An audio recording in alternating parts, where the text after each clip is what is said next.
they got the knowledge you crave. Hard hit, inside gonna make you win. Listen up, closely let the games begin. Top pick sleepers every week I spin. The FF universe, it help you win.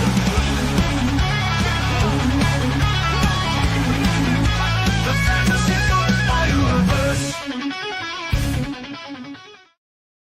Fantasy Football Universe, we are finally here. The national holiday for us. It is Football Sunday, the first of the season. Jesse, how are you doing today? I am pumped, baby. This has been 9 months and happening since last season. This last season ended, we're ready to go. First Dynasty Degens, it's been a really fun offseason, but we're to the points time, and that's when winning time is possible. So I am excited to start off week one where no matter how bad your team is, you have hope because you don't have any losses on your record, right? So we will see how it goes from this point moving forward. But week one's always the time for hope, and spring's eternal. So yeah, I'm looking forward to seeing how our teams do this week. I have far too many. I know you do as well. But yeah, it's gonna be a fun week. So I'm excited, baby. Let's get it. Yeah, man. I mean, we're here every Sunday, an hour and a half before kickoff to answer all your start sit questions. Even if you are in our leagues, we will give you our honest opinions on what we think you should be doing.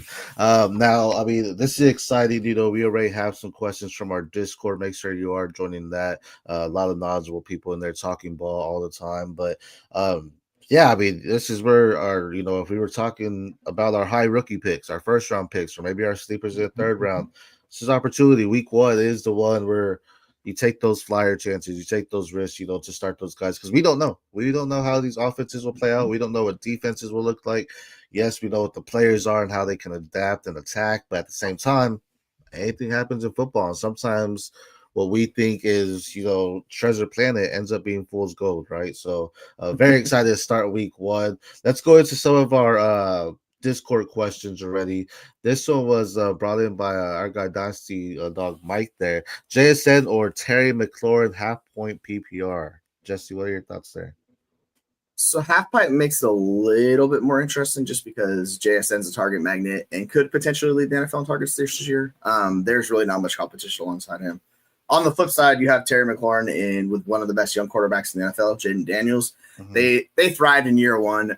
It was really touchdown based, though, with Terry McLaurin. His target share or anything didn't really rise above what he previously was. His yards per out run went up, but overall, he was the same player. But what Jaden Daniels did is he gave him the touchdowns. I would slightly go JSN, but if you want to go Terry, man, there's still. I have JSN top 14. I have Terry McLaurin wide receiver 17. So they're really close for me. So you're really just picking your favorite. For me, it's JSN. Where you stand at between these two, SC? Yeah, I think for the week one matchup, I go McLaurin. JSN's getting a new quarterback. We don't know how that's going to work out. He's getting a new offensive coordinator, too. That might be a little bit crazier, right? Plus, they're playing the 49ers. A divisional matchup that is going to be a lot tougher than what the Commanders matchup is against the Giants, right? At least for Terry McLaurin, right? And I know they brought in Deebo Samuel. JCM's a nice pass catcher at the backfield, but still – McLaurin is still their guy. They end up paying him. He's still going to be the guy for Jaden Daniels there. Touchdown or not, he's going to get the targets of that offense. Zach Ertz is nice too, but, you got to go with McLaurin. And it's just going to be interesting to see what JSN does. He popped off last season, which is great. Is he going to have that same effect? They brought in different slot receivers. They brought in Cooper Kupp. They brought in someone like Torrey Horton. It could be a mixed bag of feelings. And plus, the OC likes to run the ball. So I think with this one, I go McLaurin. Yeah, makes sense. I 100% get it. He was a top 5 wide receiver last year at the end of the season. He was money. So it's really hard for me to fade him. If you're deciding between these two, I'd honestly just start both. That's the real answer. But yeah, I'm with you. McLaurin's a really good play this week. Chris Rodriguez inactive as well. So that's something different happening there. Let's go in with the learn what that was from our Discord. Take Bisbee versus Carolina or Garrett Wilson versus Pittsburgh. So this should be Garrett Wilson. This 100% should be Garrett Wilson. But it's the Justin Fields thing.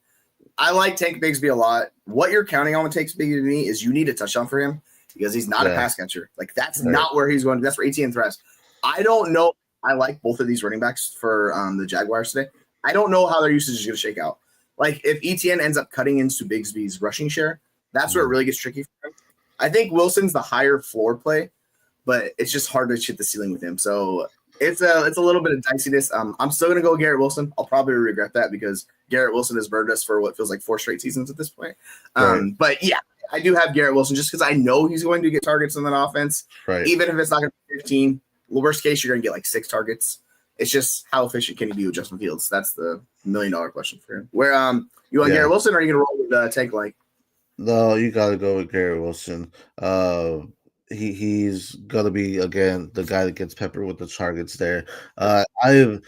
In week 1, starting any of the Jacksonville Jaguar running backs kind of scares me. The matchup is beautiful, good Carolina, but is it going to be Travis Etienne? Is it going to be Tank Bigsby? Is based on Tootin going to get in there and make some big plays? I don't know. As you mentioned, touchdown dependent for Tank Bigsby.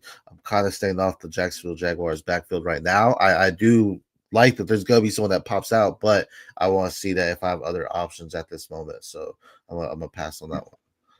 100%. And they also invested heavily on the defense to try and improve it. So I know they were about as bad as it gets last year. Carolina's Panthers defense will improve this year. I just don't know how good it's going to get. It's just going to be better than last year. 100%. Matt, thanks for joining. Happy Sunday to you as well. Fourth to Fantasy, great show as well. Thanks for joining in. It actually comes out and says, Ben asked, we need to watch the stats for Steelers RBs. Too many people down on Caleb. Yeah, 100%. They paid Jaylen Warren. It wasn't anything crazy. I know our guy at Dynasty DJs, Fantasy Nerd Boy, posted, this whole hype on Jaylen Warren getting paid is similar to what Derek Singletary or Devin Singletary happened a couple of years ago. It shouldn't. It's just hard because Caleb's a rookie. I do think Caleb's a better running back, but he is the rookie. Tomlin has a way of doing certain things. So it's like, is he going to be the one that just says, hey, I'm going to go with Warren or Arthur Smith as well? We've been down that road. What are your thoughts there? Yeah, I mean, as much as people like rookies early on the season, you have to stay patient with these guys. This is exactly what I'm talking about with Caleb Johnson. So he's like a round 3 pick. That does not mean he's instantly getting in there. Like, he has to earn everything to him. Now, he's a good runner. He's got a lot of outside scheme, which Arthur Smith runs a lot of that. So that really works for him on his own. But yeah, like early on, you're going to be more confident in Jaylen Warren, as you should be, because he's a really good pass catcher along with that. Like, he's one of the better pass catchers in the NFL. Efficiency basis, he does all of that. So I think you trust Warren more than you do with KJ, and then you see how it works out with KJ, and you move forward from there. But yeah, man, it's with Pittsburgh, it's going to be really hard to trust a lot of these guys outside DK, and even DK, I don't feel great about. So we will see with Aaron Rodgers, just because he runs such a slow tempo offense, right? How many opportunities are these guys getting? Like, if that Pittsburgh defense is good, which we expect, these are going to be like low scoring games. I don't expect Pittsburgh to be like the Jets last year. So yeah, I don't feel great about any of them right now, except Warren and DK. That's really where I'm at, and then I'll see how it goes for QJ moving forward. Hopefully the Steelers are like, man, all right, Aaron Rodgers is a little bit older. We're gonna try to run the ball, run the rock, make sure it's strong for him, so that way the pressure's not on him. But we'll see how that is. Tommy DeVito out. If everyone's starting Tommy DeVito, you probably are. But, he needs. I saw someone say he needs to go to Love Island, and I can't unsee that now. So I'll watch it. I'll watch it. DeVito going in there like I'm just looking for love, so that would be great. Let's go into another one here. Need to. Zay at Buffalo, Khalil Shakir versus Baltimore, or DK at the New York Jets? So what I've noticed about Zay is he's kind of all over the place with a lot of people. People don't really know how to feel about him. I'm just going to remind people he had 25% target share last season. He was really efficient. He's similar to what we see with these slot wide receivers where they get taken off the field occasionally. That's more his bigger issue in this offense. And on top of it, he has Lamar Jackson, right? So they're going to take passing attempts out of that offense. All that said, I'm still starting Zay in this matchup. Shakir is a worse version of that because he's strictly slot. Like, he's not playing outside. And I'm going to play DK. So I like Shakir just because the matchup, it should be high scoring. But I'm going to take the two guys. I know their volume's a little bit better. So I'm going to go DK and Zay. These guys are all top 30-ish wide receivers. I think I have Shakir wide receiver 35. I have Zay about wide receiver 27 and DK wide receiver 30. So they're close. But for me, it's the two guys I know their role. And then Shakir is just kind of he's the upside shot, I think. Where are you at with these guys? Okay. Oh, man, I'm kind of in the similar boat. I mean, Zay, I know he's going to get the targets, and this might be the breakout year for Zay where he officially, like, no questions asked, oversteps Mark Andrews and becomes the primary target. Like it's him and there's no questions. So I think I go Zay here. As you mentioned, probably a high scoring game. The hard part between Zay and Sakir is we know both quarterbacks can kind of vulture some of their touchdowns from him. But I'm more concerned about Josh Allen taking those than I am Lamar, because Lamar is more of that smart quarterback. He uses his ability to kind of escape, and if he needs to, he'll make the big plays.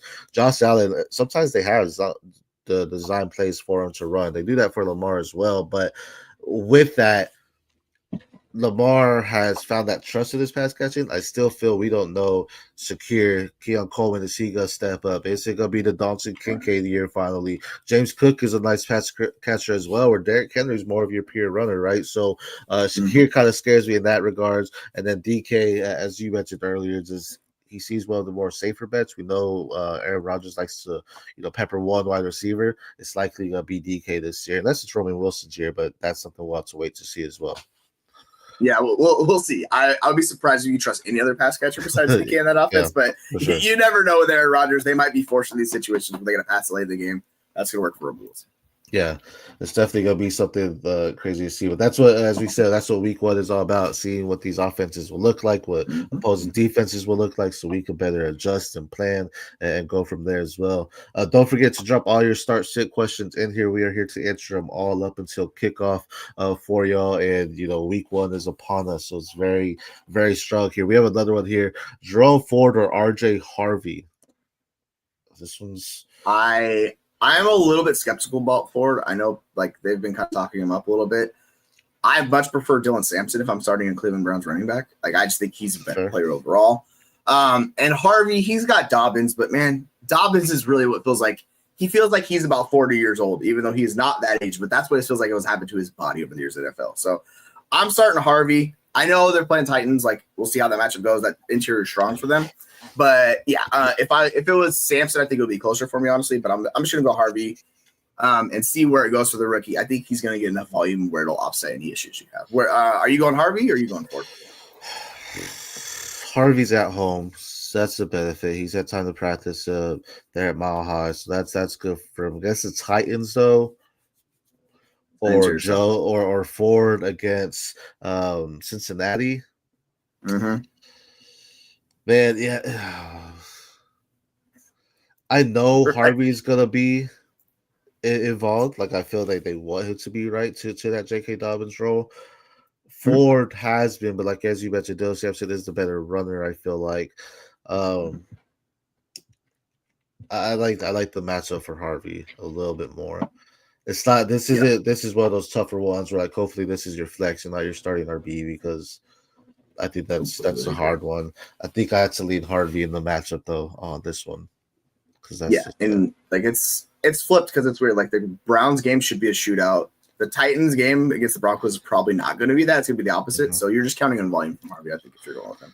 And that too, I think Burrow and Chase have a big game, so now we have it go where it's not going to be something where they have to run it. They're going to have to throw it in Cleveland, so that's going to be something different. Will, thanks for joining in. Will has a question here: DJ Moore or Devontae Adams PPR?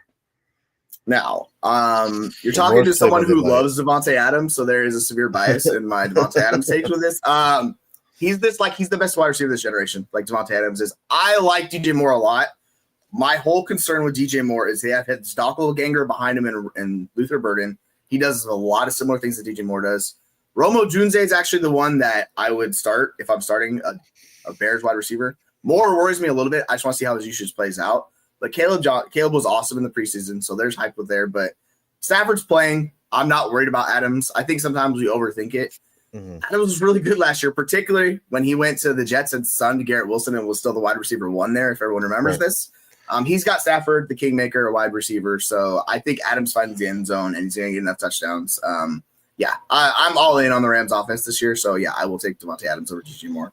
How close are these guys? Is this much of a decision for you? Are you Adams or Moore? Where are you standing out on these two?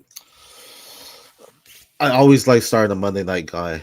That way you still have that extra leg up. For Monday night, if you're down, you can still have opportunity to win and come back. DJ Moore plays Monday night at home against Minnesota. It's not going to be an easy matchup. That's going to be something very tough. It's going to be a good matchup. Devontae Adams plays Houston. Is that one in Houston? It's in Let's see, LA, I do it believe, actually. is. I'm not actually sure. I need to pull it up. I am blanking on that. This is some great podcasting as we do not know who's playing who. Let me see the schedule real quick. Let's see this real quick. Let's see. There we go.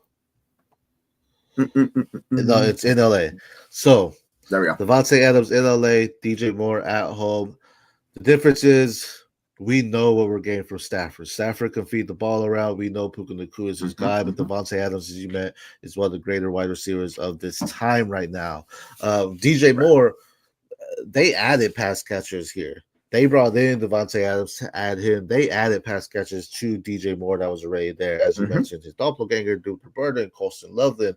We know, DeAndre Swift can catch the ball as well. As much as I love starting Monday night players, the pass catchers right now scare me. I want to see what it's going to look like in the offense for Chicago. It's not a bad start DJ Moore, but I think if you have the option of Adams, I would go Devontae Adams there, just because I think he has a stronger opportunity to get possibly 10-plus targets, and, he could easily get 6 receptions and 80 yards and a touchdown. DJ Moore, I think you're looking more along a 4-30 and 40 kind of line, nothing crazy, just because I think it's going to be a pretty strong matchup against Minnesota, where Devontae Adams, I think, is going to be able to have a little bit of a feast himself. Yeah, I completely agree. I don't think he's lost it. I know he's getting up there now, but I don't think he's lost. I think he's still got another one in him. So, yeah, I'm with you. The worst thing about those older players is sometimes that just hits like a brick wall. It's like, man, I know. That was your time to trade and you missed it, right? Appreciate you joining in, Will. We're here every Sunday for you. Mr. Magic, thanks for joining in. Niners, 49ers defense or the Rams defense, Pollard or Eckler PPR. So Niners or Rams defense, we just said, Niners playing Seattle, Rams playing Houston. I think your safer bet is Niners, or excuse me, the Rams. Agreed. I'll say the Rams. Niners, because it's good. I'm with you. Yeah, I'm with you. Like, they're home, so as much as we talk about home field not mattering as much as it still matters. Teams are traveling on the road. Also, my whole thing with the freaking Texans O-line, it is trash. That Texans O-line is trash. The Rams are going to get after it against them. They have some really good young interior alignment and outside. They're going to pressure them. They're going to be good. The Seahawks made a lot of adjustments to their offensive line. I think it's going to be better than what the Texans have. Just CJ Stroud's just got to air it out. So he's going to have to get it out a lot because they're not going to be able to run. I'm with you. I think I would go the Rams, even though I would say most people probably would choose San Francisco. I think the Rams are actually safer bet. In this week, if you're talking about just point up against defense, I mean, still, I think the Rams do have a strong defense. Like you said, a younger one, but they're ready to go after and make those big plays. So I actually think against Houston, it'll be interesting what you said about the offensive line. Stroud, their running backs are also banged up in Houston. The Seahawks have 2 solid ones that are ready to go and an offense that's ready to run. So you might see them just pound the rock and take the time off. So they're not getting time on the field, where the Rams maybe getting 3 and outs or turnovers as well. So I go there. Now, Pollard or Eckler, PPR. We got news earlier. Pollard. Chris Rodriguez is out. So, it is Eckler Pollard. JCM. Pollard over. I like Eckler a lot, but Eckler's not going to get the workload Tony Pollard is going to get. Pollard is going to get 20-plus touches in this game. And if I've got a running back getting 20-plus touches, I'm not going to overthink it. I think Eckler is a nice PPR option. If you punted running back and you end up with Eckler's RB2, RB3, I think you're in great shape. I think he's good. I just think JCM's going to cut into what he does enough where you're not going to get a 20-plus touches from Eckler. That's just not how he is. He was one of the most efficient backs in the NFL because they kept his touch low down. That's what they want from Eckler. So, yeah, I think the hate on Pollard's gone overbones, particularly with the injury to the rest of their backfield. They don't really have anyone else pushing him. So I'm 100% on Pollard on this one. How do you feel about these two? But Pollard at Denver, that's I know that's look at that. That's the problem. Because I rather, if you look at matchup, I'd rather take Eckler at New York against the Giants. But I agree with you too. Tajay Spears has been banged up, right? He hasn't been necessarily the guy. Our guy FFS Sciences did say the Rams D there as well. Love it. He knows defense for sure. Yes, sir. But you have Eckler, as you mentioned, JCM there. That's going to be very tough there, just simply because, like you said, JCM. And not to mention, we didn't even talk about Jaden Daniels. Jaden Daniels is definitely going to take some of the carries himself as well, make some big plays. Pollard's the safer bet. I don't like the matchup, as you mentioned. He No, is it's gonna be their bad. backfield, and it's gonna be him. So I think, yeah, I say Cam Ward's such a massive upgrade. It changes how the offense works, right, and I get it. Like it's week one. He's a rookie. This could be a tough week for him. I still think Pollard gets enough volume, but yeah, like could Eckler outscore him? Absolutely, Eckler could outscore him because he could just be a passing down magnet in this game and get right. there. But I think most times, like 7 out of 10 times, probably Pollard outscores Eckler. Yeah, 100%. I agree with that. I think Eckler. It's gonna be nice when you need it, but in this case, I go Pollard for sure. Hope that Yeah. helps you there, Mr. Magic. That's gonna be a tough one, but I do think Pollard is gonna be their main primary guy there as well. And then Ben Shalom, thanks for joining. He says, should I put Waddle or Pearsall on my flex? Let's double check their play here. Well, Pearsall's got the Seahawks, right? Seahawks, yeah. Yeah. So the Seahawks corners have been really up or down. They were all over the place last year. I think that you're going to take a turn this year. They brought in Dexter Lawrence on the line. He's going to help a lot. So I don't think it's like an easy matchup, but I love Pearsall. I think he's going to get a ton of targets in this game. I'm curious about Waddle. I know Jeremy in particular has been all over Waddle for us. Like he loves Waddle, and I think he's a really good bet this year. So I actually don't mind Waddle against Indianapolis because I don't trust their defense. I think Tua is going to stay healthy. I think this is the year. This might be a hot take that he overtakes Tyreek Hill for the wide receiver 1 on that team. I know they kind of do different things, but if I'm betting between the two of those guys, I think this is the year we think Waddle overpass him. So for me, it's Waddle, but this is a certainly rich. You'd be happy to play either one of these guys, I think. So I go Waddle, but I'm sad I have to bench Pearsall. No, for sure. I think right now Pearsall's one of the top guys you want in the San Francisco offense. Yep. Kittle's the number one, and then you want Pearsall. Plus, CFC is healthier. You want him as well. With that, though, we've been talking about that. This has been I feel like the game of the week is Seattle versus 49ers. That's what we've had the most questions on. But I because of that matchup, I think Waddle against Indy is a safer bet. Indy's secondary isn't the top-notch one. That is one of their highlights of their defense, but they're not the best either. They are playing at Indy, but as you mentioned, Chu is healthy right now. He's going to get after it. He's going to be making sure some big plays happen.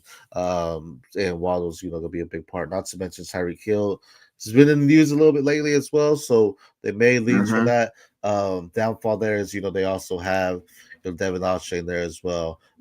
They lost John Smith, so that's gonna be interesting to see what happens there. But it's gonna be, also Malik Washington. I think someone that's low key under the radar that could end up breaking down, having a big year as well. But for right now, I do like Waddle in this matchup. Yeah, it just seems like it's safer. At some point in this though, like people are gonna be all over Pearsall, and we will talk about it when that happens. It might not be this week, but yeah, I think Pearsall is just a very, very good wide receiver. Right, for sure. And the 49ers room is banged up though as well, so there's opportunity there.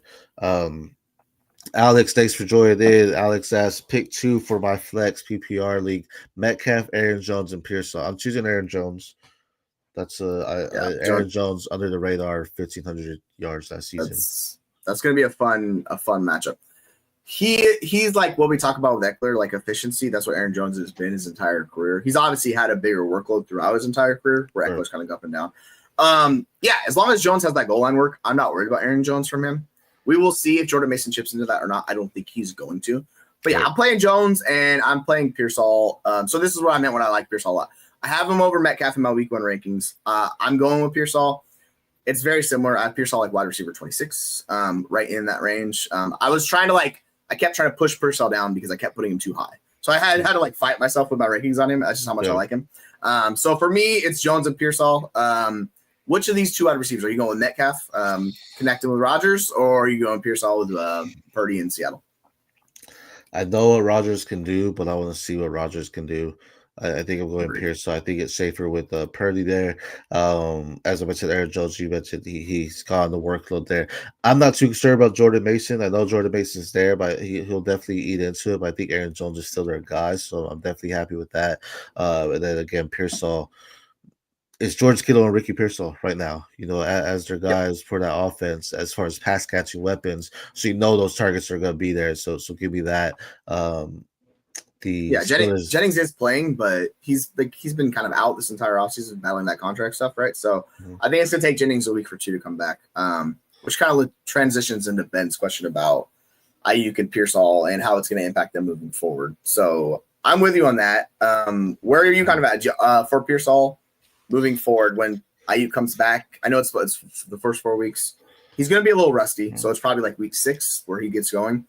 Are you going to try and trade him before Ayuk comes back, or are you just going to ride it out with Pearsall? I mean, for me, everyone on my team is always available. The price comes in, the price is right, by all means. So I say that because if you can upgrade from Pearsall, why not? If you're able to, because he goes off, you're able to step up and get someone better. Like if you could go out there and get a, maybe a Jameson Williams, that might be a big one. I know Isaac Tesla's big, but I mean that might be something interesting. Maybe if you can go and get a Romo Dunze, I do like that as well. Just if you're able to upgrade from it, I wouldn't go and just trade like a one that washes out each other, type of trade. Like I'm not necessarily trying to move in for Calvin Ridley, even though I think Calvin Ridley's got a bigger year than Pearsall. You know what I mean? But I wouldn't do that. Obviously, redraft makes a difference. But I think if there is that big opportunity, Ike's coming back, that might be the sell high window. So you go out there and make something happen like that to make some big moves. And maybe you get a running back. Maybe you go out there and get like a Chase Brown that could have a phenomenal year or something like that as well. So really depends on the move, but I'm not opposed to it. And that might be your opportunity to sell him at his highest point this year. Yeah, there's a lot of guys in that like RB2 range, wide receiver 2 range. Like if you're talking about if you want to target like a young upside player like Travis Hunter week 5, he's probably not fully popped off at this point. Like you make a switch like that. There's ways to do this if you want to do it. I will say if you want to trade Pearsall, there will be a time before Ayuk comes back where it's entirely possible. You can move him for like a Pollard, a Swift, any one of those guys. Like maybe Trayvon Henderson struggles early. Like there's ways to move him. So if you want to move him, you just find a team that needs a wide receiver. You can make it happen, I think. And I will say with the Pearsall too, maybe there's opportunity where he's still the wide receiver one of the team, but you do notice the difference with Ike's on the field that he's getting some targets or some looks away. So it's still wide receiver 1, but he's still not at the level he was without Ike there as well. So you have to think of it like that as well. Thanks for joining in, man. Alex, thanks for joining in, man. They're live here every Sunday for you. I got Jeremy. He says, did we talk Samson yet? I want to talk to Samson. We did, but he has a question for us on here. Dylan Sampson, Stephon Diggs, Mason, half PPR. I mean, I really like Diggs. I know. Like, he's going to get fed, right? I really like Diggs. This is where, so the weird thing about Diggs, he's kind of the opposite of how I treat rookies. I want him early on in the season because I know his role. I'm entirely worried he gets hurt later on in the year. That's what I kind of worry about with Diggs. But if he stays healthy, he's going to get fed. He's going to be really good. So, yeah, I like Sampson a lot. I'm playing him over Mason personally, but yeah, I'm rolling with Diggs. I think even in half PPR, which I hate half PPR for wide receivers, it kind of hurts them a little bit. But Diggs gonna get 10 targets in this game probably. Like it's entirely possible because he's the guy that should absolutely feature. So yeah, I like Diggs a lot. So if you got him in drafts late, like a lot of people did, like right week 8 or round 9, like somebody picked. So yeah, I'm with you. Yeah, I think this is good. I take Sampson as well. I know we talked about Jerome Ford earlier, but I'm more concerned about Aaron Jones having more of a role than I am Jerome Ford. I think they want to feature Sampson, have him go in there and make some plays for them. Yeah. And they also signed Junkins, right? So I know that's going to be possibly 2 games he's exempt from. But, if he comes back, that's definitely going to feed into it too. So I think they might want to see what they have in Sampson as they know what they have in Ford already. So I go Sampson there. But I'm with you. I would say, oh no, sorry, I didn't mean to cut you off. I would say if Sampson is available on waivers, people should add him now, and then give it. QJ will come back at some point, and then when you can just drop Sampson more than likely, because they're going to be overlapping. But yeah, you could ride Sampson for probably this first month of the season and be happy with it. I think his role is going to be good. It's just as long as Flacco's in there, they're going to run enough plays where it should be okay. Yeah. But the thing is, I think Ford is the odd man out once Junkins comes back. Especially just as that he's the the weaker, but he is the one with the least amount of juice. He has it, but you look at Sampson's tape, you look at Junkins' tape, they both have that extra juice in them. So it's definitely something there that he has. Yeah, Sampson's good. One more Scalaboo or Wandell in SFB. Oh. This is all about volume. it's such a weird scoring, and I mean, you put out the waivers for it Yeah. earlier this week. If people haven't checked, Yeah. I should check that out. I'm strictly chasing volume with this Scott Fishbowl because this is what it entirely rewards. So I'm gonna go Wandale. I just have no idea with Scatterbo dealing with injuries how much he's going to be used in week 1. Right. So like in a situation like this, I'll take Wandale. It could burn me because he's that slot wide receiver for the Giants. You don't know how it entirely goes, Right. but I know he's going to get targets. Even though they're inefficient, I don't care. It's at least getting targets. Those are valuable. Scott Fishbowl. Shadir Sanders is out. That's interesting. Healthy scratch there.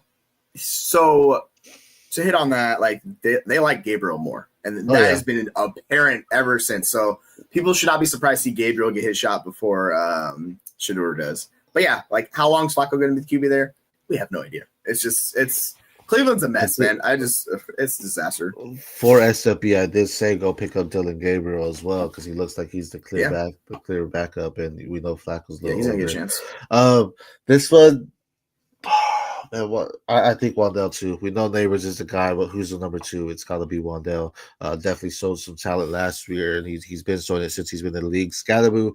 Did we just forget about Tyrone Tracy? Is that what happened there? Like, it's just get drafted Scatterboo and Tyrone Tracy doesn't exist. You still got to run that offense. I don't know what Scatterboo's like.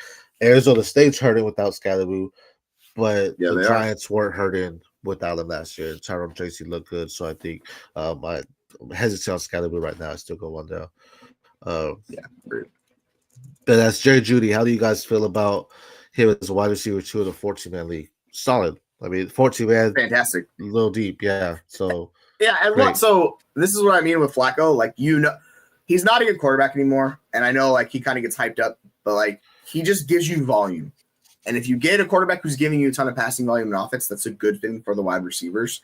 Flacco can at least sustain them. So I love Jeudy. I love Njoku. I have Njoku as my tight end 4. Jerry Judy's going to be a top 20 wide receiver for me as long as Joe Flacco's the starting quarterback. Like, I think all those guys are set up to give you production because that defense is a work in progress, to say the least. Like, there are going to be some up and downs defensively. I know they brought in a ton of guys. They drafted them. There's a lot of young players, so it's going to be to get better as the second half of the season moves on. Early on, there's going to be a lot of high-scoring games. They're playing freaking Cleveland, or they're playing – it's Cleveland and Cincinnati this week, right? That's going to be likely the highest scoring game on the slate. Like, so it's got set up for shootout. So Jeudy could put up a monster number this week. So yeah, I'm starting Jeudy everywhere I have him. Yeah, I absolutely love Jeudy. I think that's a good one. Njoku's another one. I think it was something that Njoku averaged like just over 17 points when Flacco was the quarterback, per game. Yeah, so awesome. Njoku's what I definitely want to get in. They're like BFS, but Jeudy I think is nice. You think about it, there isn't really a one. I don't think he's gonna get peppered the targets or the looks that he was with Jameis Winston, but I do think he's still a solid wide receiver too. I think that's something where there was a sell high window for Jeudy as well, but still a solid wide receiver for you. Yeah, he's really good. He's finally coming into what we wanted him to be years ago. It was like after the Steve Smith's trash talking on national TV, he's like, okay, I guess I got to show some stuff. So it's been good for him ever since. I guess we can answer some of these other ones, but for you, is there any player that like worries you or one player that you're completely out over your skis on for this week 1? Like somebody you're really excited to start? Right now, I mean, I'd say Caleb Johnson. That's been one guy that I need to see. We kind of touched on it a little bit, but someone I was super excited for as a rookie. I think he is going to get a lot of touches there in Pittsburgh. But I do want to see what his role in the offense is right now, being on the depth chart as I do believe he's he might be number 2, but I think he unofficial is number 3. I don't think he's the Kenneth Gainwell. I don't think he's a better running back. I don't think that Jalen Warren is necessary, but Jalen Warren has been in the offense. He does know the system. He is a good pass catcher as well. Caleb Johnson's just a better runner overall, though. So I want to see it. I was high on him everywhere, but I think I kind of backed off a little bit on him. How about you? Yeah, I think that makes a ton of sense just because, like we said, he didn't get drafted early. He kind of fell into that range of running backs where they have to earn it. For me, there's a few guys. The one that stands out to me is Pittman. People are treating him as if he's dead. I just want to remind people that he's playing with a broken back last year, and I think he's at least viable with Daniel Dimes. So if you have him, you can throw him in your flex. He's totally fine.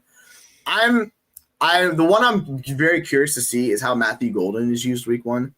I want to see it because there's been a lot of talk about him like being the wide receiver one there already, just because the other wide receivers are like solid, but nobody stands out. Right. So I kind of want to see how he looks this week and go from there because he's another guy that you could got late in your draft site, and he could be that rookie that pops. We just don't know because people still like Jaden Reed. They have Romeo Doubs. They have Christian. Like they have a ton of guys there, right? I just want to see how it works out for Golden, like stepping forward and like see if he can be a guy for them right out of the gate, or if it's gonna take him a little while because his production profile was abysmal. So hopefully he gives you a little bit more than that. So that's the one I'm really curious to see with Green Bay. Yeah, that'll be interesting to see as well. Just in general, they're wide receivers. Who's really gonna be the one that steps up and does something good?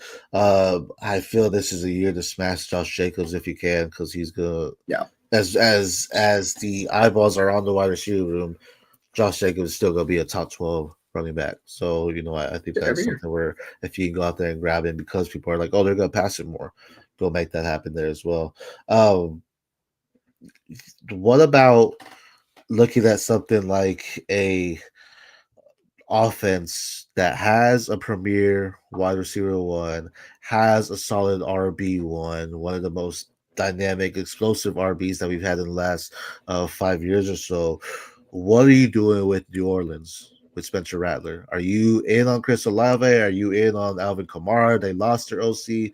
New Orleans is kind of crazy right now, but at the same time, these guys could be the guys that are reliable. They could force Alvin Kamara to run. This may be the year he breaks 1,000 yards. They could just give the ball to Olave. This could be the year he gets 150 targets and 110 receptions. What are we doing with this offense? So the weird thing about New Orleans particularly is Rashid Shaheed. He was actually out targeting Chris Olave last year, like on a per game basis, and then he got injured. I think Olave is just a really good wide receiver. I think Shaheed's a good wide receiver as well. But man, Rattler is not a good quarterback. Maybe that improves year two because they drafted a rookie quarterback and Rattler just beat him out, right? And Rattler's still the guy. With Kamara, he's by far the safest. You know the volume he's going to get. They gave him basically a career high in touches last year. I don't think that's going to change. I just saw a stat. He's the only wide running back in the last 3 years to have 50 plus catches each year. Like he's just been consistently good on the field. So he's not explosive like he used to be. He still has quickness. He's still just a better pass catcher than he is runner. I think that's really always been the case with Kamara. You've seen his efficiency drop from the rushing perspective, but they're going to keep giving him the rock. I don't know. Can Kendrick Miller earn some work there? I mean, ideally, I would like it to keep Kamara healthy, but he's going to be a PPR guy that's just solid. If you got him, you just lock him in as another RB1 season for I think this will be like the 8th year in a row he's going to be an RB1. It's something along those lines. Even the whole situation, everything around is bad. Kamara's the one guy you can trust. I want to see it from Olave and Sheed, how those two work in tandem and if they can hit those deep shots as they were doing last year. Because it was fun 2 weeks in, and then it collapsed last year. So we'll see how much better he gets here. Well, it's like as much as I want to see it from them, because I know they're good wide receivers. I want to see it from Rattler.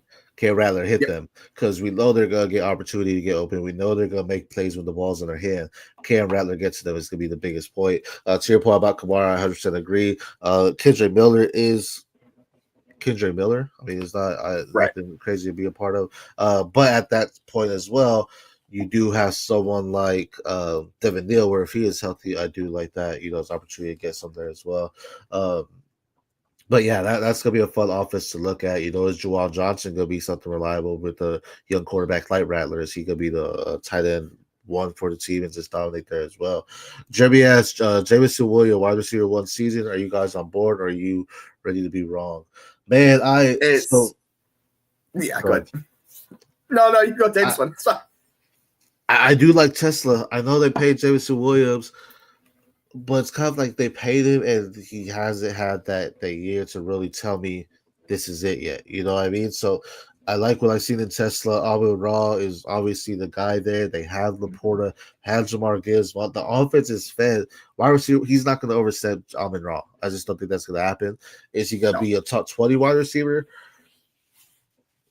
Possibly. I really want to see what Tesla's role is going to be in here. Because Tesla looked really nice, and Tesla could really be something that kind of affects that offense, or just what Jameson Williams could be.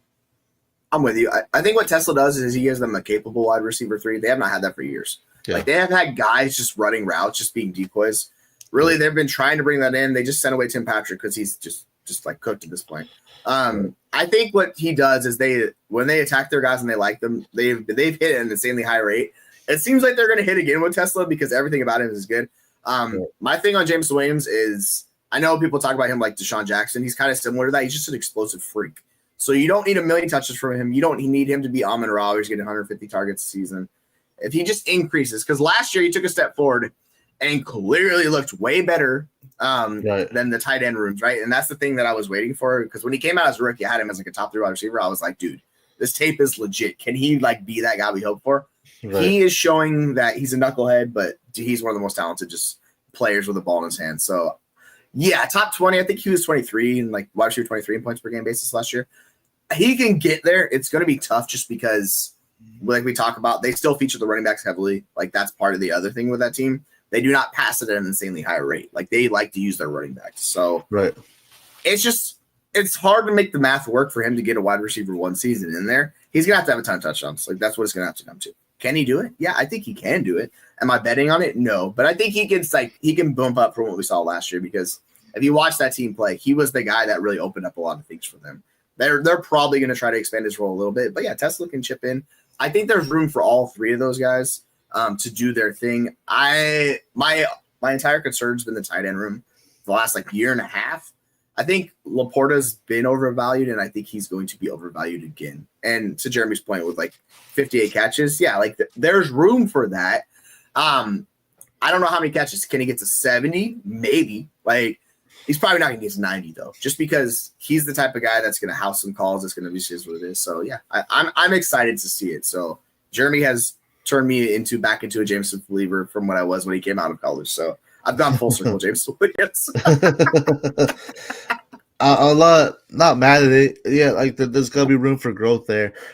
Biggest thing so far is we've seen him as more of your field stretcher type of guy, which isn't bad. Mm-hmm. At the same time, there's room for them to look elsewhere as well. Laporta took a little bit of a dip last year, right? Is he gonna have that impact? Yeah, so 75, 12, and 10. I'm not necessarily, because last year he said 50, 58, 101, and 7. That's a massive jump though. Like that's a sizable jump. Like the 12, so he's gained the 200 yards. That's where I think Tesla comes in and kind of eats some of that. I think the receptions could be there, the targets possibly, but touchdowns is because he's that field stretcher. He's gonna get open and make the big plays. But at the same time, again, you're saying those receptions, so he's taken away from who right now? I think there's room for something to be taken away, and he's the odd man out because they still want to use Amon-Ra in that offense as the premier wide receiver. So I think he's closer to maybe just above 65, not necessarily at 70, 68 or so.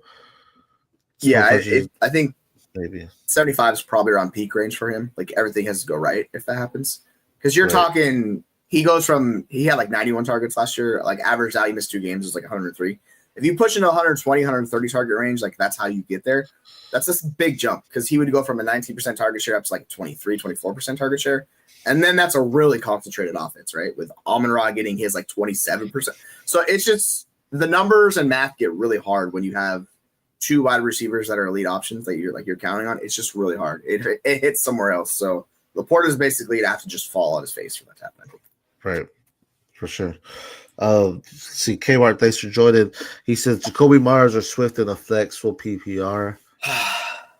Probably Swift, but man, I love Jacoby Myers. I think they're going to cook with that offense. Let me check my rankings. Who do you have? Because I'm pretty sure I have Swift ranked higher, but I want to start Jacoby Myers from the offense. I want to say Jacoby. The whole idea of him requesting for a trade kind of scares me off a little bit. I know Bowers is probably their guy. You do bring in Aston Jency. DeAndre Swift's being slept on. I think he's going to be a solid back for the offense of what they want. They didn't draft anyone until the 7th round in Kyle Monogly from Rutgers, which is more of a power back, completely opposite of what Swift can be. Swift is going to be their guy. Ben Johnson obviously liked him enough to not really add a competition there. Yeah. Swift is going to get the looks. He's going to be the main back for Chicago. So I would take Swift over Jacoby. I absolutely love, but he requested for a trade. He wanted out. They said no. Brock Bowers is there. He's going to be the guy. They brought in 2 wide receivers, not just one. Granted, they didn't have anyone outside of Jacoby Myers, but it was bad. Both brought in Jack Beck, Deontay Thornton.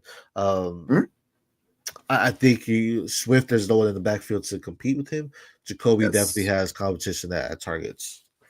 Yeah, that Vikings front is pretty treacherous. Like that's the one thing I worry about. Like they were really treacherous against running backs. Like people could not run against them last year.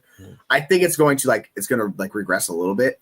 And by the way, we might have some family affair in here because I see two people with the last name Martin. So shout out to you all. Like that's what I love to see. So shout out to Jessica and Kenneth. But yeah, like I think Swift's just a lot safer. I love Jacoby Myers. I think he's perennial slept on. He needs to get paid more money. Like he has earned that. Right. All things said, full PPR, I think it's closer, but I'm taking Swift, and it pains me because I think Swift is a blind man out there. Like if he had good vision, he would be a really good running back. He does not. So if that could ever get fixed, I would love DeAndre Swift, man. I've seen him make so many mistakes running the ball, and I'm like, dude, you drive me crazy. But they like him. Ben Johnson likes him, so they're clearly going to feed him the rock. So all that said, yeah, I'm still playing Swift. For sure. No, I agree. I think Swift may be a top 12 back this season, to be honest. If he gets that kind of usage that they kind of want, and then you might have Roschon Johnson kind of be, or even Kyle, Monogamy be the kind of goal line back for him, but still Swift is the more explosive one out of there. Jerry, thanks for joining. Have a great weekend on week 1 as well. Jessica has Tyreek Hill or Devontae Adams. We are, you know where I'm going. It's Devontae Adams, baby. 3 years ago, this would have been, can you start both? I know. Like you have two top 5 wide receivers. Yeah. You're like, I'm running the league. Yes. Sure. Yeah, Devontae Adams for me. There's none of the question marks that you have with Tyreek Hill going on right now. We don't know how that's all going to work out. I don't like his cost. That was my entire thing with Tyreek Hill. If you were getting him in the round, like the 5-6 range, cool. He was going around 3, and I couldn't pay that price. Like, why would I draft him over freaking T. Higgins? Like, that makes no sense to me. I think Devontae Adams is just a really good wide receiver. So I'm just going to go ahead with Stafford and trust that. I'm not too worried about it. Is this close for you, or are you like on Team Devontae like me? Nah, I mean, I'm on Team Devontae.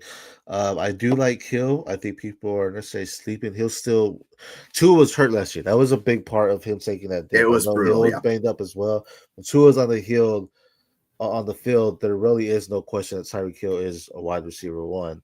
Thing is, Devontae Adams has been a little bit better as far as his different playing quarterbacks. Like he's never necessarily seen a dip by playing with different quarterbacks for his career. I like the matchup for Devontae Adams more. Let me double check. Miami has played. They're playing Indy. Indy. We were talking about Waddle actually. Man. I gotta go Devontae. Adams is the safer. Adams is definitely the safer one. Mm-hmm. But I mean, Hill could break off a big play and have a bigger game. But I think Adams is a safer one for sure. Yeah. Hill's still got the juice. Like he's not as elite as he once was. Like the target share dramatically decreased last year. Like I get it. Right. A lot of things did not go well for him. Like he can bounce back. I just don't think top 5 is in the discussion for Tyreek Hill anymore. Like I think that's out. That's gone. I can still think he could be a viable wide receiver for you. But is that top 5 in the discussion for Adams? Not with Puka there. I think it's going to be real difficult. I think Puka is one of the best wide receivers in the NFL. Like in that situation, what he does, he's awesome.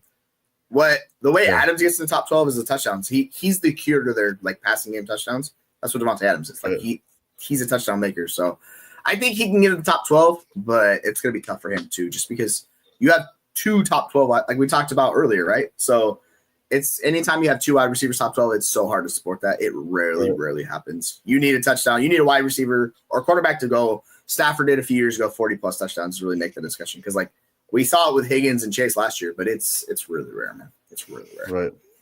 Yeah, I think, and also it depends on Stafford's health. I mean, we talk about Stafford as well. Has gone banged up as well. So that could be a change of pace. As I mentioned, I think Adams becomes a safer bet for they may feed around to Devin Archer and stay closer to the line if a new quarterback comes in, for him. So that's a good one. I do like him. And like I said, 3 years ago, we're like, damn, you're a league winner with those 2. Very question. Yes, sir. L. Smith, thanks for joining in live every Sunday to answer all your start-sit questions here for you. So when you speak about that, which offense are you like, I will start anybody on this offense right now? I don't know about start anybody because like I have a hard time fully investing in any offenses, but like there are the offenses like we talked about with Cincinnati. I think the Rams are a version of that too. not their tight ends. It's basically the 2 wide receivers, the running back. Like you start those guys, you don't worry about it. Right. It's any of these offenses that are concentrated and have capable quarterbacks. So I would have said the Eagles, but that just like we're like, and that's kind of the issue with Devonta Smith and AJ Brown. Sometimes is their running game is so good it like hurts their passing game on occasion. Right. But overall, there's a few offenses in the NFL is like as long as you have the quarterback, so you want the rushing quarterback. I will say we'll see with the Commanders if they like are that this year. They have a capable tight end. They have Terry. Maybe Debo steps in for them. They have Jaden Daniels. Their running back room. It's kind of a mystery, right? But you can carve a pathway into that. I feel like I'm blanking on a couple like offenses here, but there's a couple teams. I want to say Dallas almost falls in that category too, where you have these high-powered passing attacks, bad defenses. That's the other key. So we can talk about this with Atlanta. They have the weapons. Kyle Pitts, maybe it happens this year. I don't think it's going to, but we can talk about it. They have the wide receiver room. They have the running back. They have a potential tight end, and they have a capable quarterback. Could that work for them? It's entirely possible, but you need Kyle Pitts to, find his 2020 like 2 self, which I don't know if he's going to find or not. But is there any offense you think that sticks out to you where you're like, yeah, I'm just firing all these guys up and not worrying about it? I mean, the one that stops out Cincinnati, that's the for sure. Well, you have Joe Burrow, you have Gesicki. I mean, I would start Gesicki if you need to. If you're getting Gesicki at that point, you're probably streaming your tight end, but I think that's a solid stream. Higgins, you fire him up, you fire Chase up, and then you also talk about Chase Brown. I think it's someone there, but also taxi Charles Brooks there. I think he's someone good as well. You brought up the Rams. Yeah, they're nice again. I think that depends a lot on Stafford because if it's Stetson Bennett coming in or even Garoppolo, then I might be a little bit questioning on it. But thinking about that, those are probably the biggest ones. I want to say Houston, but we need to see that from Stroud again and what he's going to do with his new weapons. The running backs kind of scare me in Washington. I know you brought them up. I like Jaden Daniels, but I don't really know who to trust. Tight end, Zach Ertz can be that guy. Terry McLaurin, we know, could be a definite one. Seattle, I want to like them as well. We saw Sam Darnold do something special in Minnesota. I hope he can bring that same energy to Seattle because if that's the case, I want to be able to start Cooper Kupp without overthinking it. I want to be able to start both Kenneth Walker and Zach Charbonnet without overthinking it. Their tight ends, Noah Fant, if that comes down to it, maybe he could step into a Hawkinson role. I don't know, but I want to say those type of guys will be good. If Purdy, CFC, and Kittle, if they're healthy, those you got to start those all the time. And Pearsall. I think the other offense that stands out is Tampa Bay. They do not have a capable defense. Baker was on another level last year. You have Bucky Irving. I know people want to discount Mike Evans, but he put up like a 25% target share last year and just kept doing it. Emeka Egbuka is basically just stepping in for Chris Godwin. You have those guys. You can fire all of them up, I think, pretty much every week because Baker Mayfield is living up to that number 1 picking that came out a few years ago. Like he's figured out. He's really good. And that defense is kind of suspect. So I think that's another team. Outside of that, man, it's really hard to find a team with 3 or 4 fantasy viable players you want to start. Like it's pretty rare in the NFL. I'm going down the list. Like there's question marks across all these teams. It's like, I mean, you could count the Lions in that, but like, is Goff going to fall back? Like maybe because he's a touchdown heavy guy and he doesn't run. So it's entirely possible, but it's really hard to make it work, man.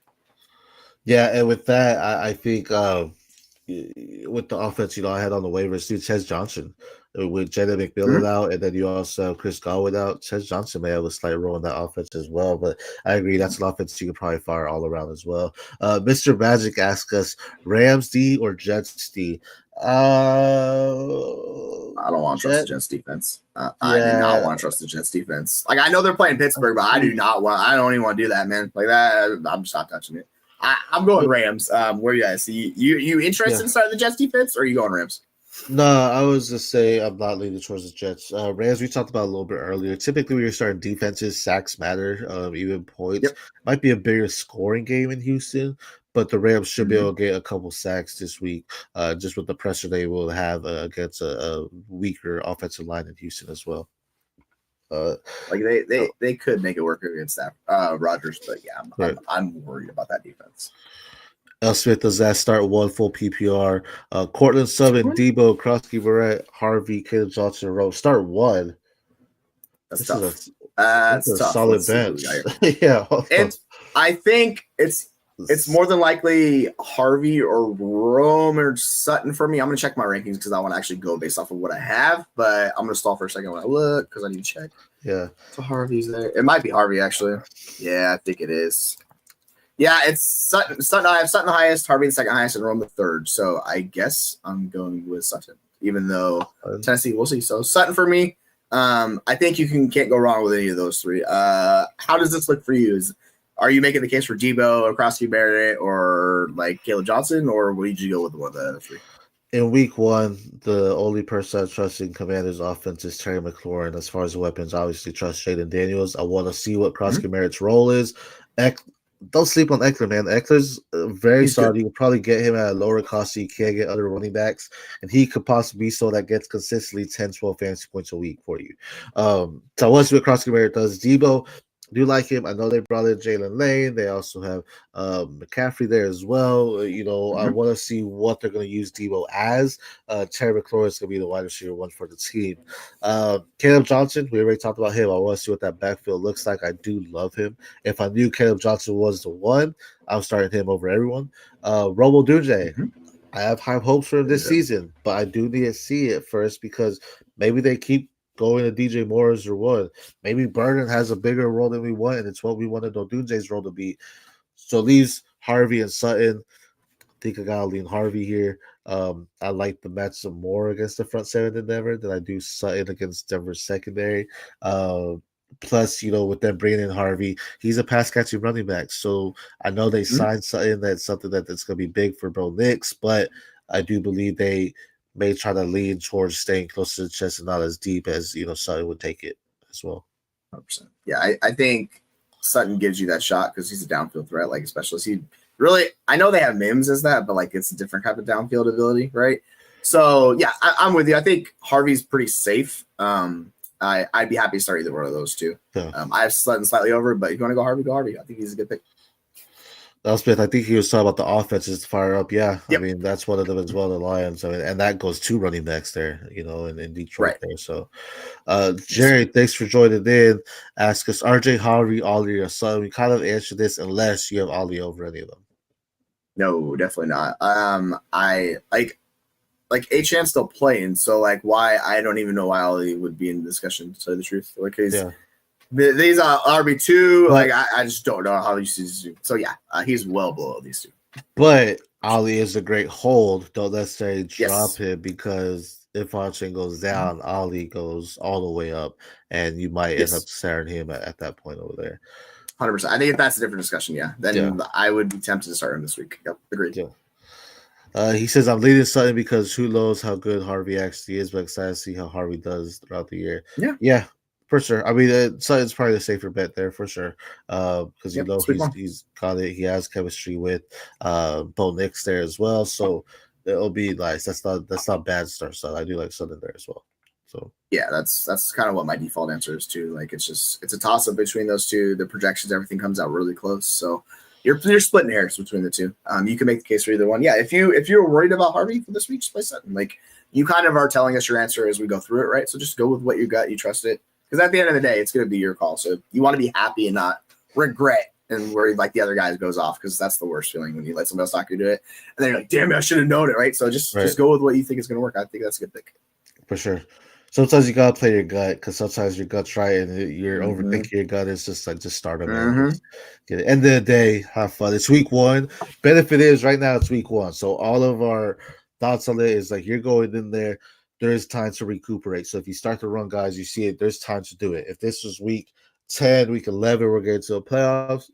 It's different. You gotta play more safer kind of. But now week one, man, go full out. Go, fireworks hitting. Let's see here. I had a trade offer, and let me know what you think of this. I had someone offer me Chuba Hubbard, Cooper Kupp, Xavier Worthy for Caleb Johnson, Rasheed Rice, and a 2027 second. So can you tell me that to me one more time? Yep. I'm trading away Rasheed Rice, Caleb Johnson, and a 2027 second. I am getting Xavier Worthy, Chuba Hubbard, and Cooper Kupp. Ooh, that is interesting. So I think with whole the whole Worthy dislocated shoulder thing is going to make this treacherous, right? Because Right. you don't know if he's playing coming up. So I don't know if Could he be really out for a wants to season test if he it. had surgery. They said. I mean, that's the thing. So like, I would maybe pivot away from Worthy and find like a similar range player that I know is playing and not dealing with injury risk, because you're also throwing the pick on top, right? Which is 27-second. It's not super value, but it is valuable. Chuba's the guy that like stands out, that getting Chuba is like really, he's going to be a bell cow on this offense.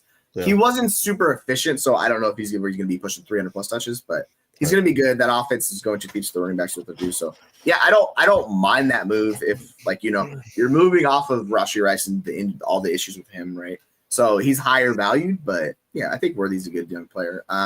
If that team has other wide receivers similarly valued, like in that range, I wouldn't mind making that move, because that's a contending move going and getting Chuba, right? So that tells me your team's ready to compete. You're making the push. Yeah, that's fine. I think the value's fine. Like I'm down for that.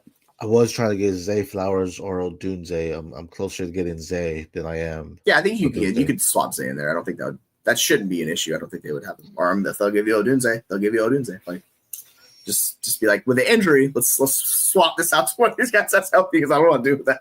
Yeah, there's nothing worse to trade for a guy and you're like on your bench for a month. Like, what's the point of this? Well, like I traded for Rice, knowing there's possibility Spencer week 6. My thought is you go 4-2, you go 3-3. Rice comes back, get him back. You have a league winner. I don't know if Zay does that. I am higher on Cup as I see it more and more. I'm like, man, Cup might have something in this offense. But I also already have Kenneth Walker and Zach Charbonnet as well. So it's like, all right, do I want to go Team Seahawks, baby? Seattle? Let's go. It's a game. I did go get Darnold back is what needs to happen. Too funny. But yeah, so that was where it's like, all right, we're going back and forth now. And I don't know if we'll get the trade done here. But Chuba would be nice. So yeah, I think that Chuba's the piece that's like, all right, I need a solid RB1, RB2, like in my lineup. We put him in. Don't worry about it. You're gonna be good. Is there any world where you're starting trying to blank on him now, Rico Dowdle as a flex option this week? I would have to be like, I looked at my rankings with Dowdle and like consensus has him like uncomfortably high for me. So probably not, just because I don't know how many touches he's getting. Like if you remember last year, like they freaking fed Chuba a lot, particularly down the stretch. He got the majority of that work. Like his snap share and opportunity share were really high. Right. I'm assuming they brought in Dowdle because Dowdle's like a solid. We saw him in Dallas last year. I still don't understand why they just didn't re-sign him. Like it would have made so much more sense instead of Javonte Williams, but apparently they like Javonte Williams, whatever. Right. I think he's a good, capable NFL running back. So sure, maybe he can cut into that work a little bit. Without a touchdown, I think it's going to be really hard unless he's the passing down back, but I don't think he's really that good of a passing down back. So it doesn't seem like he's going to be, but this is a long-winded way of me saying, no, I don't really feel comfortable putting him in my lineups. If I do, I know my like flex spot or my RB2 spot is looking like, okay, we need some things to break right for me this week. Probably not competing at that point. Yeah, right. Like that's the thing. Like we can do better. I think we can do better. Elspeth said he made a traded Nico Collins, Omarion Hampton, and Ted McMillan for Shaquan and James Conner. That I did that. I mean, let's wait till Nico plays and Ted plays.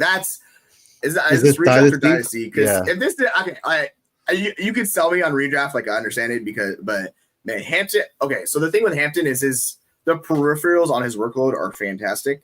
Right. He gets that type of usage, he's going to be awesome for you this year. It was just a tough defensive matchup, and it's week 1. Things did not go right for him. So that's probably going to be the low we see from him moving forward.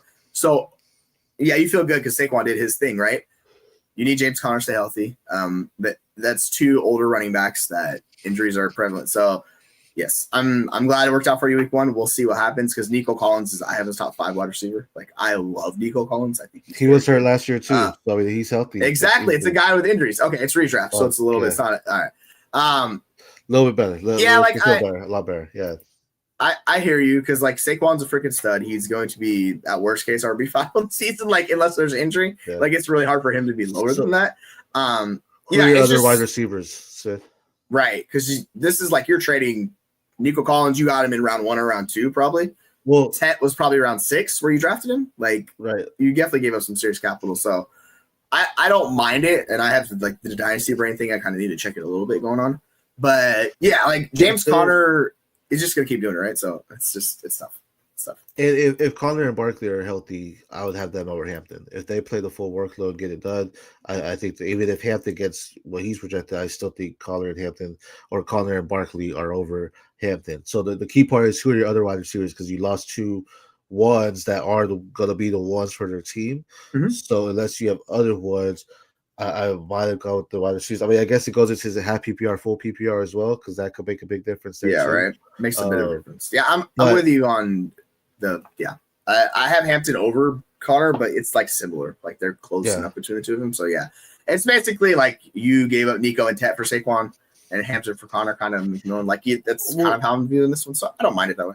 And redraft too, like Connor's more the veteran, so you're gonna see some rookie flaws from Hampton throughout the season where Mhm. Connor's had those, but now he's grown and adapted, so he can understand properly on certain things. So that's where I have it slightly over. But Hampton is the nice offense as well that is gonna use the run game heavily. But yeah, I'm curious on what the wide receivers look like for this, because Nico and Ted, that's pretty. That is, yeah. Because right now it's looking at like if you're breaking down the trade, Nico and Tet for Saquon and Hampton for James, I would say. Yeah, Hampton, yeah. But now he has Saquon, RJ Harvey, and close. Connor. So yeah, those are the type of trades where you're like talking about this long, like it tells you that it's a similar range. It's just like you're giving a lot to get quite possibly the best player in fantasy. So like I get it. Like Saquon is a stud. If he does what he did last year, which is going to be difficult for him to do, but we saw it week 1. Like he's just gonna do his thing like he consistently does. He's got Amon-Ra, so how the heck did you get? How did you get that in redraft? That's what I'm wondering. Did like Nico fall to the 3rd or something? Like so you traded like a keeper. Okay. I see. Okay. That makes more sense. Because I was like, I don't know how you pulled this off. Congrats on getting those 3 for the first like 2 rounds. I'm assuming it was like a keeper trade type thing. But yeah, your team's looking good. Well, because if you were Amon-Ra and Nico for a second, Amon-Ra. Yeah, but he also yeah, that's true because he took him first. Because I was just saying he has Saquon, but he's traded for him. Yeah, you're right. Yeah, that makes sense. Yeah, that would have been crazy if he had Saquon and Nico and Amon-Ra. That's what I was. My brain was broken for a second. I was like, wait, something's not clicking here. I was like, oh yeah, because you made the trade. I mean, it could for sure work out for him. Like, there's no doubt about it. It's just that's the type of player, like, to get Saquon, you have to give up something like that. Like, you're not going to get him otherwise, like, realistically. Because why would somebody in redraft trade Saquon? Like, he's one of the huge, like, true difference makers, right? Right, for sure. Yeah, I get it. And that's the value you gotta think of. I know I'm guilty of that. I play a lot of Dynasty, and against my redraft, I'm thinking on the Dynasty mindset. It's like you gotta switch that switch on you to say, okay, this is a redraft. I can't make this trade. It's not gonna affect me because I'll get a new team next year as well. So it's again possibly league winners. Saquon, Saquon goes out there and he a solid RB when he's healthy, behind one of the best offensive lines in football, so definitely gonna be something special for sure. 100%, baby. It's 20 minutes, baby. 20 minutes. We're getting to it. Super I always run up against this where I have not set all my lineups. So I'm like frantically scrambling as we're doing the show. Like, oh yeah, here we go. Okay, 10-man league. Yeah, 10-man league. Like Saquon, you want him in that league for sure. Huge difference. Well, yeah, that's easy money then to be able to bet on that. I have one for my SFB. Jerome Ford, Dylan Sampson, Isaac Tesler, Caleb Johnson to start 2. In SFB, I'm just going Dylan Sampson. Like I'm the most confident in his role, as I want to see what Ford does. Like he's going to get the pass catching more than likely. And Caleb, like we talked about it, I would probably go Dylan Sampson and Caleb. I think that's where I would lean between the two of them because I really don't want to start both Browns running backs. Like that's tough to stomach. So I would say pick your Browns running back. If you have Ford above him, cool, whatever. Or if you have Sampson above him.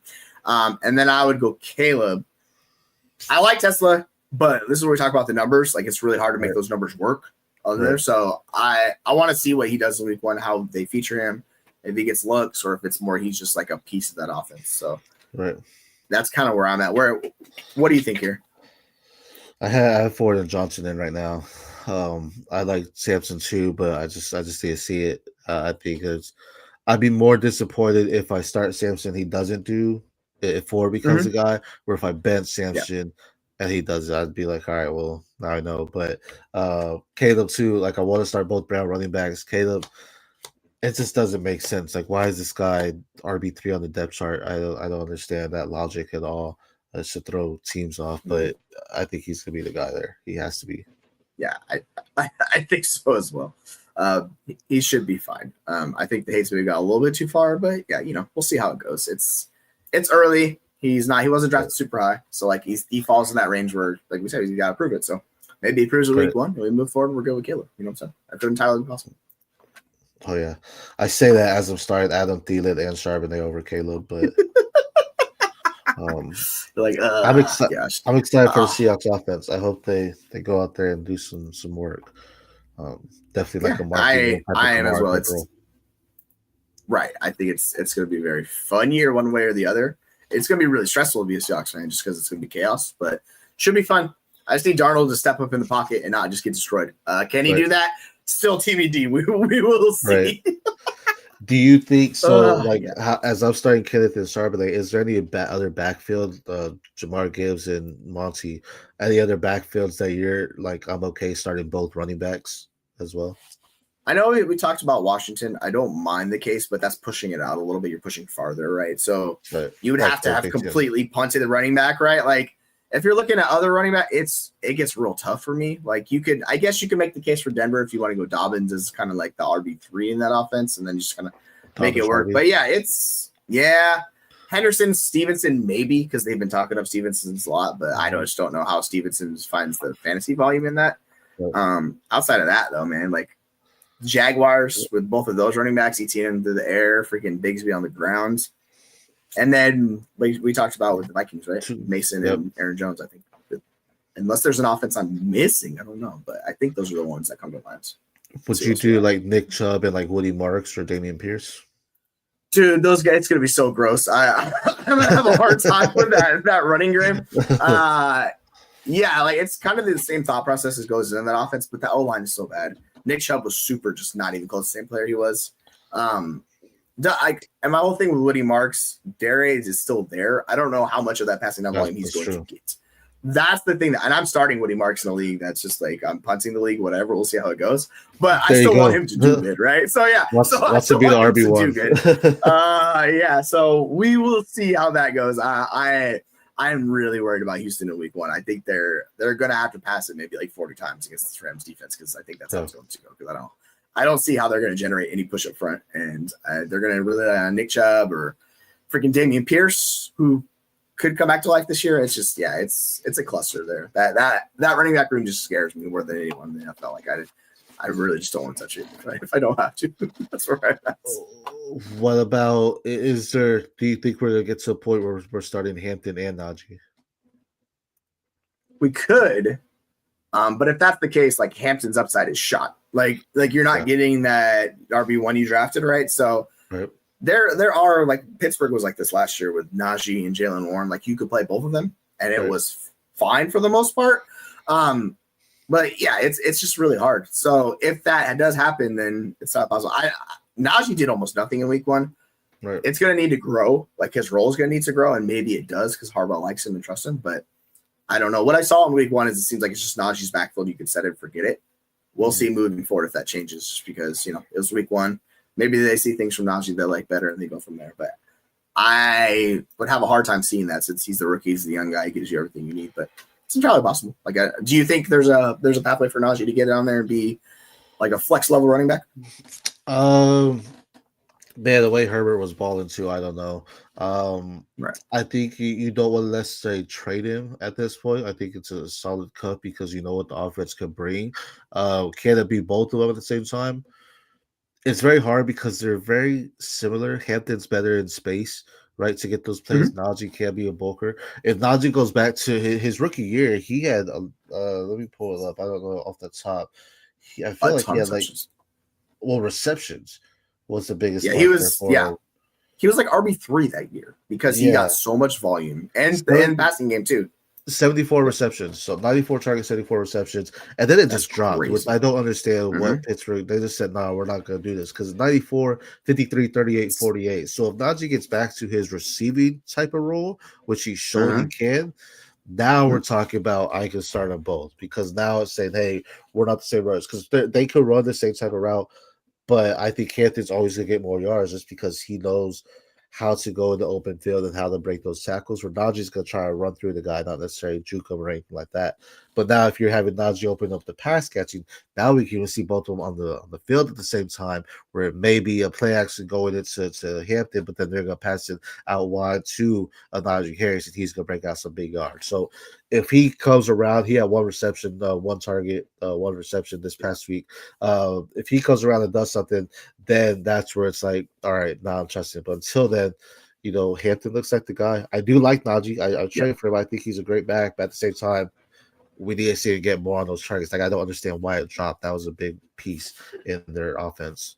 So that was was the thing. perplexing thing. Yeah, I'm with you. I think, and the reason why like it dropped with Najee in Pittsburgh is because they brought in Jalen Warren, and Jalen Warren's a really good pass. Like that's the thing that makes sense to me, just because he's like Najee's not really an explosive pass catcher. He can kind of just do it right. Which is kind of similar to Hampton in a way. Like Hampton can be a pass catcher, but like I don't think he's a weapon out of the backfield really either. So it's kind of weird how those two they remind me a lot of each other. Honestly, I just think at this point in time, like he doesn't have the injuries, the wear and tear. Like he's just more explosive than Najee and does things. So I want to see how that works out. It makes sense why they brought him in because they're like, we have a guy who can do a lot of what we have in front of him. So if he gets injured, then Najee's going to give you 20 plus touches in the game, probably more than likely. So yeah, I think he's definitely a viable handcuff on that team because that's a team that loves to just give the running backs the ball if they can. Right. No, yeah, it'll be interesting to see what plays out there. I know we hit on Diggs earlier, but any concerned about May this year, like with the wider series, they really didn't bring in. You have Stephon Diggs. I guess you could talk about Travion Henderson. Is Hunter Henry the second best target on that team? I mean, I like Kyle Williams, but he's still a rookie and he's still learning it out, right? That wide receiver room is still bad. Like Stephon Diggs did something they have not had in a while. He gave them a capable, reliable wide receiver. They haven't had that for years since basically. I mean, we can talk about their slot, but like Demario Douglas just doesn't really do anything for you. He's just an NFL slot. Like he doesn't give you any plus abilities. Unlike Jacoby Myers, who was a better version and did a lot. They let him go. Don't ask me why they let him go. Makes no sense. Then they signed freaking Juju to the exact same contract. A lot of bad choices made in New England the last couple of years. That's why I'm so confident in Stephon Diggs. Like, who else is earning targets? It's gonna be him, Henderson, and then maybe Kyle Williams, maybe Boutte gets a couple of snaps, but Hunter Henry is going to be used just because they don't have the pieces, man. Like still a ways to go. So we were talking about this in one of the Discords where people are like, "Oh yeah, they made sizable upgrades." I'm like, it's still one of the worst wide receiver groups in the NFL. That's the problem. So yeah, I'm kind of with you. Like you're asking Drake May to do a lot, and he was really capable from a fantasy perspective last year when he started and played over 50% of snaps. He put up like 20 points per game. Can he do it again this year? Yeah, they made improvements to the offensive line. It's just you're asking for a lot of things to go right for New England this year. Right. You did get a true difference maker in Travion Henderson. Like he's a guy that's a plus at the position, so that helps a lot. Right. And I traded him away in a league, and I kind of already regretted it. It's a rebuild team. I traded Travion away for Ricky Pearsall at 27 second. Like overall, it makes sense, but yeah, it hurt to trade him away. Just got to think he's a special player. So I could look like egg on my face in 6 months. We'll see how that goes. Yeah, like I want to see what New England does because they made a lot of good things. They brought in a good head coach, Vrabel, to stabilize the organization. Everything's in. So you just want to see them move from, giving potentially 7 wins this year. I think that would be a successful season if they do that. They take that step. Kind of similar to what we saw Jacksonville do another year, like where they brought in pieces.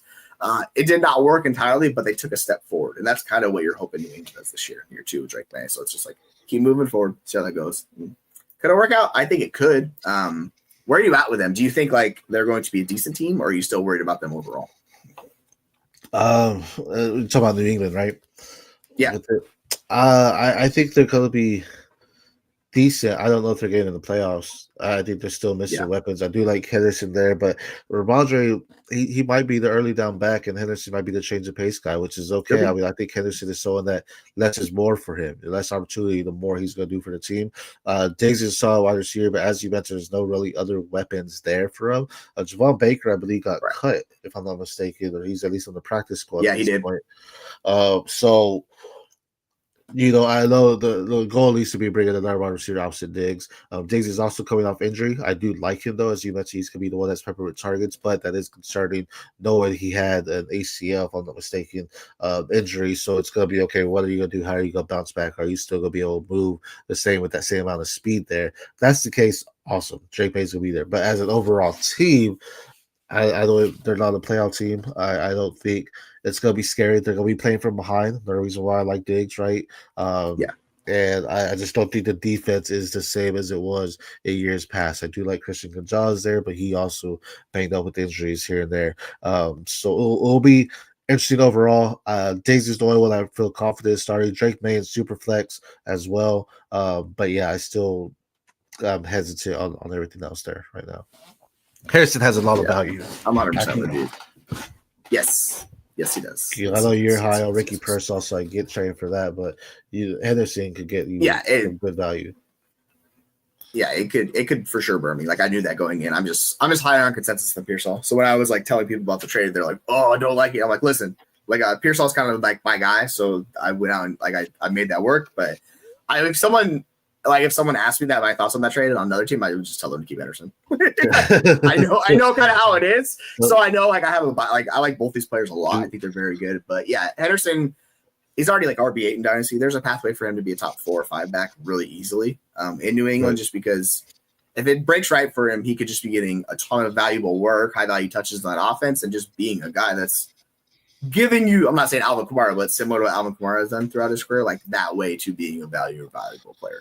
He's not as good as a pass catcher as Kamara was coming out, but like he's a really good player, man. He's exciting, dude. I have him on a few leagues, and I was like, let's diversify, but I regret this. No, it's gonna be fun as we're 9 minutes away from the first kickoff of NFL Sunday. Making sure you are watching Red Zone. That'll be fun. We'll see what the commercials look like on Red Zone, but we're moments away. It's gonna be a fun season. There's a lot of question marks that I don't feel we're gonna have the answers in week 1. We're still gonna be asking like what's gonna happen here. But at the same time, we're gonna have some things where it's like, this is exactly what we thought is going to happen, right? Yeah, this is exactly what we're going to think. So these guys are going to boom. Some of them are going to bust. It's gonna hurt. But this week 1, you had time to recover. See what the opportunity is. Just because someone's getting under targeted or not as much run volume, there doesn't mean they're not going to do it for the season. A lot of players start slow. And especially your rookies. Don't back out of those rookies so fast. If you're someone there, give them some time, especially if you're rebuilding. Trade those vets. Don't try to trade the rookies because they have a bad week. Like, trade the vets that have the good weeks to get more value there as well. So 100%. Yep, that's what it's about, man. It's gonna be fun though. We got 7 minutes left. We are cooking through it. In this league, I have Stephon Diggs, Calvin Ridley, and Adam Thielen as my wide receivers. And Michael Pittman. Oh, that is an ancient group. Those guys are like, we got one more than us. We got one more touchdown. One more pushing it through.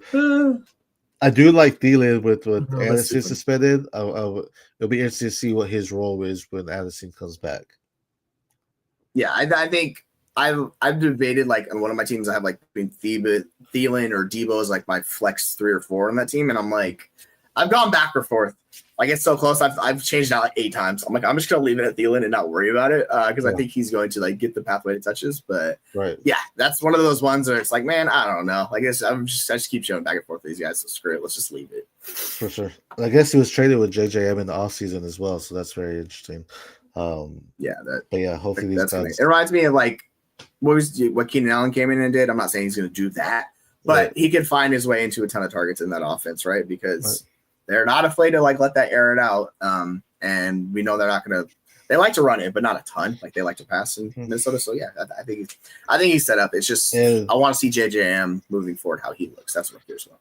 And Justin Jefferson is no ghost. People know who he is. He's going to get the coverage on him, which could lead Mm-hmm. up to Adam Thielen. Hawkinson's still there, so it's definitely something. But if you look at the wide receiver too, definitely has opportunity there for him. Um, 100%. which I know we've talked a lot about Devontae Adams. We've talked a lot about these vets here. Is there any vet where you're like you should try to go get him as soon as possible because this is a year for him? Yeah, like I just mentioned Keenan Allen. Like I think his role is secure. He's going to be valuable for you. Have to worry about. He's at that point where you just have to worry about injuries. Because Right. like QJ's fun and all, but I don't expect QJ to be a consistent thing in that offense. So Right. I'm fine with him being there.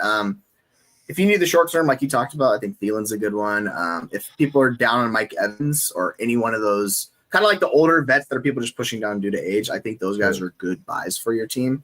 And you have to accept that, like with Devontae Adams or Mike Evans, like it could end soon. Like this could be the thing. I think Cortland Sutton, we talked about, he has no target competition on that team. Like the Broncos are heavily reliant. They just gave him a fat contract. Right. And he's not super expensive, so I think you go get Cortland Sutton. You can go down the list a little bit further, right? Like there's a ton of these guys. I am basically out on Chris Godwin, but I know people want to make the case for him and do that. You could do that with him.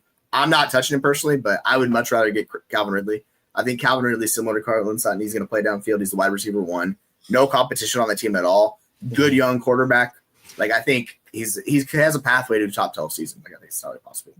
Yeah, no, obviously all your guys make valuable sense. Especially you're looking at redraft, they have more value than if you're looking at your dynasty leagues. These are your buy low guys if you want to go out there and compete. We had Jason joining. Thanks for joining, Jason. Need one to start at flex and have PPR. Tony Pollard, Judy, Diggs, Travis Etienne, Pollard. I think is the answer here. I would. So I have them basically in that order. If you want to go wide receiver, I'm going Judy over Diggs, but it's close. Like those both guys are top 20-ish options for me this week.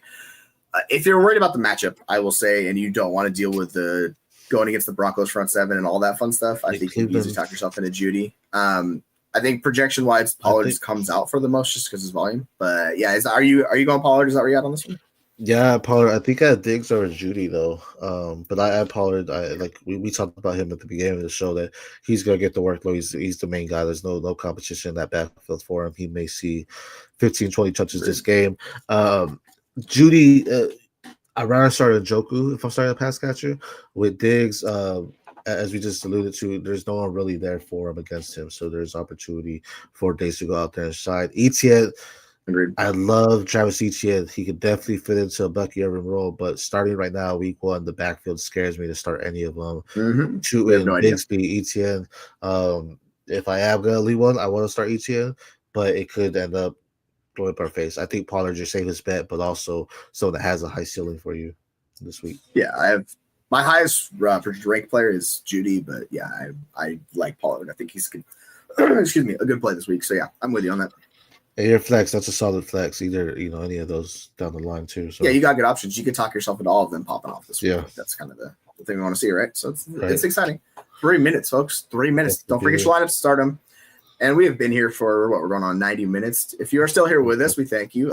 Please do not forget to like and subscribe because that you do, it means the world to us and it helps us. So we appreciate all the support you guys give us. We are happy to do this week in and week out. We love to do it. So yeah, we started a little community. Don't forget about our Discord as well. We will link that in the comments. You can happily come talk ball with us. We talk ball nonstop over there. So it's just a consistent football. So if you are a degenerate like the rest of us over here, happily come join us. We welcome all. We love to talk football because it's a lot of fun chat over there. I would say so myself. Is there any, before we get out of here, is there anything else you want to touch on? Well, I think we hit up most of these matchups, man. It's like I said, it's week one. Have fun. This is where the trash talk and the fun begins in your home leagues. Go make those masterful trades. And then, if you're in a home league like me, my wife is back-to-back champion. So she's out here dominating, looking for her third to get that three-peat. Looking for it. But no, have fun. Again, have the mindset ready. Don't dynasty reject completely different. The league that scares me the most, honestly, is I'm in the chopping block. I'm in the guillotine league, and those are very stressful come Monday night. If you're on the block, you're like, I need 2 points in my lineup. I was like, I had Worthy, and he gets in there. I go, no, I might lose because of that. So yeah, I'm gonna need somebody to carry me. I think I have CD on that league too, but yeah, that was That was treacherous to say the least. I was like, fuck. You got 0, so I can't really complain. But I know. It's brutal. It's the worst case scenario. I had AJ I was Brown. like, at oh my 1.8. gosh. So hey, welcome to the club. We found a way to do it. I was like, man. I hate this because I'm the commissioner, and it's like, bro, I'm about to be chopped week 1. What is this? Oh no, that is awful. You're like, goodness gracious. Yeah, this I do not like the look of this guillotine league team I'm at. It's we are definitely on the chopping block. Will it work? I don't know. We'll see. I'll let y'all know tomorrow. Coker will on IR. I'm toast. Man, yeah, I got like Olave, Dylan Sampson, DeAndre Swift in that league. I'm like, this league is this guillotine team is struggle bus. I got Birdie and stuff, but I do not like where that team is at right now. Yeah, it's gonna be rough, man. Such life. As kickoff officially happened, everyone for joining in. Thank you for joining in. Like we said, every Sunday, 90 minutes before kickoff, we are live. Different folks from the FFU will be here to answer all your sit questions. Don't forget to like, comment, subscribe. We have shows throughout the week from you, from Devi to redraft to dynasty to strategy on helping you win your fantasy football leagues. Any last words here, Jesse? No, go enjoy the week. That's what it's all about. That's what we spend all this time talking about to join us. So just go have fun, enjoy some football, talk some shit to your league mates, and just have a good time. Football is officially back. Week 1. We'll talk to y'all through the week and let us know how you did. We will see everyone next time for the FFU. I'm SC Romero. That's Jesse Mulder. We'll see y'all next time.